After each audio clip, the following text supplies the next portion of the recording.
ভারত 54 বছরে আমাদের নেওয়া অস্ত্র, গোলাবারুদ, গাড়ি ঘোড়ার কিছুই ফেরত দেয়নি, এমনকি গুলির একটা খোসাও আমাদেরকে ফেরত দেয়নি। স্বাধীনতা বা মুক্তিযুদ্ধের সময় তারা আমাদের যে সহযোগিতা করেছিল, এক ট্রিপেই সব তারা উসল করে নিয়ে গেল।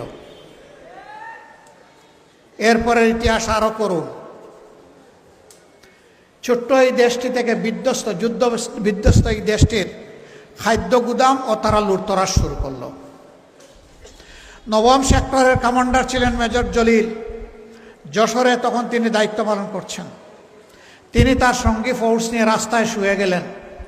বললেন, দেশ এই জন্যে বুক চিতিয়ে যুদ্ধ করে স্বাধীন করিনি, পাশের দেশ আমার দেশের খাদ্য গুদাম লুণ্ঠন করে নিয়ে যাবে, আমার বুকের উপর দিয়ে নিতে হবে, তাদেরকে আমি রাস্তা দেব না। 18 ঘন্টা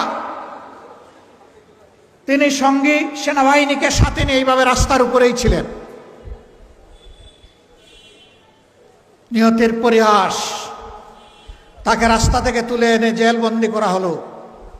যিনি 9 মাস বুক চিতিয়ে যুদ্ধ করলেন, দেশপ্রেমের খেসারত হিসাবে তাকে এখন জেলে ঢুকতে হলো।